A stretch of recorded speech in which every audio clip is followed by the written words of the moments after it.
Hi, this is Rick, Vintage Oddball Cards. Hope everyone's doing well out there. Well, you can see the background is white. I'm actually filming this from my bedroom. Many of you know, I mentioned in my past videos that I moved.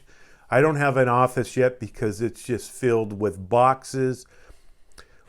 I didn't have time to put something in the background, so I decided to wear my Championship Warriors hat, the official hat of the world champion Golden State Warriors. So anyway, that's my background. I'm fired up. 1 week, when I'm making this video right now, it's 1 week from the National. I cannot wait.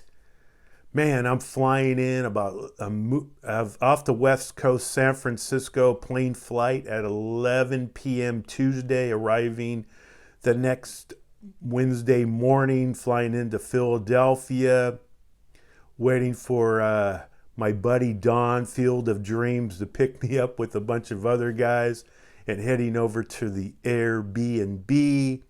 I cannot wait. I can wait for going live.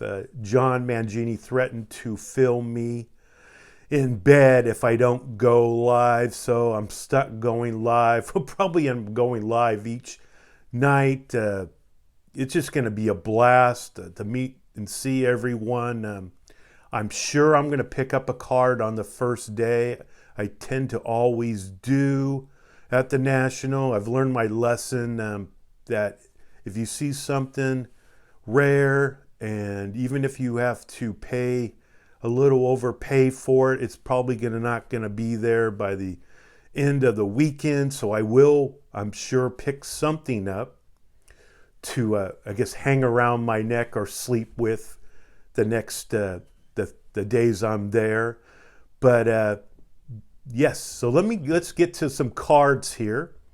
I picked up 3 cards in the past month or so, 3 special cards to add to my collection. We're going to start with, we're going to start with a semi-big boy card, and that's the 1909 American Caramel E91B, yes, E91B of Christy Mathewson. Now, this particular set, there's 3 different subsets, and it ranged from 1908, 1909, and 1910, and each year they came out with 33 cards. This is the B of the subset. Just look at this color on this card here. I mean, it's just like right out of the pack, literally right out of the pack of Christy Mathewson. Now, I'm a Christy Mathewson collector.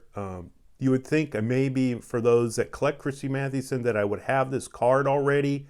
You know, it's not my favorite card. Of the 99 cards in the total set, probably 50% of them, you don't recognize the player at all. If you just looked at the card itself, the artwork, you wouldn't know who that player is. The other 50%, the artwork you can recognize a particular player. Somebody on Net54 kind of compared the artwork with different photos of each player. And this one here, the gentleman on Net54 said it compares to his sporting life card, his portrait, kinda. He has the head is turned one direction. He's not smiling, kind of looking up in the sky a little bit. I can see it if you put 2 and 2 together, but it really is pretty generic. So reason why I never really picked this card up, it's just not one of my favorites. But, because of the color, now it is definitely miscut. But with a card like this, that's not the most important thing to me. It was more, for me, it was just the beautiful artwork. And on the back here, you can see just how bright the print is here. Just like right literally from the pack here. A lot of times you're going to see on the back here, it's totally faded out. But man, really cool to pick this up. I probably picked it up about $200 less than I would normally pay for this particular card. So I put in a bid and ended up winning. So the Christy Mathewson E91B. Now the other card, two other cards I picked up. This one here is one of my favorite 50s cards. 1953 Stahlmeyer Franks, Monte Irvin. Now, these are tough to find in any grade. I mean, this a 2 is a high grade for a Stahlmeyer Franks card because these were placed directly in the package with the hot dogs. I read somewhere that it was placed on top of the hot dogs. I've read somewhere where it was placed in between hot dogs, 2 layers of hot dogs. So definitely hard to find. I think of the Monte Irvin, there's only 2 that are graded higher than a 2. Monte Irvin, as many of you know, just a great giant. Played in the Negro Leagues and also with the New York Giants, Hall of Famer. Pretty much taught Willie Mays the ropes. How you would get these, one would be, like I mentioned, in the package directly with the meat. So there is a... if you've touched an actual one, not a one that hasn't been graded, you can kind of feel the wax coating to it to protect the card. The other way you can actually get these is they were pretty much in the New York area. They distributed the hot dogs to the stadiums there, the Polo Grounds, and God escapes my mind, the Dodgers, the Brooklyn Dodgers Stadium, and also Yankee Stadium. And so they were distributed these. Also at the ballpark, there would be a two cards. They were attached together and they were set in between a hot dog and a soda on a cardboard tray. Now, one thing you're going to notice on this card, some of them have a stamp on it right here. You can see the stamp, which I think is kind of cool actually for this card. Some have stamps, some don't. Not sure why. I've read one auction house said it had to do with the packaging. Another said it had to do with redeeming tickets to a game. On the back here, you're going to see that you have a chance to redeem. You would write a letter to the company, and they would pick some of the letters, and you would win tickets to a game later on in the season. But really, really cool to pick this one up. And for this, definitely a high grade. You're going to see that obviously it was meant to be here where you're not going to, they trimmed off the edges here, which is all cards have them. And the reason for that is so it doesn't damage the package. So Monte Irvin. The third one here, this one's definitely rare. 1929, 1930 Rogers Pete, Herb Pennock.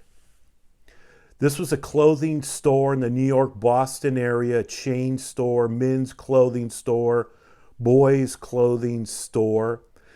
And the way you would get these is they would, when you come into the store, they would give you 4 cards to the boys, and it was meant to be placed in a 14 card album.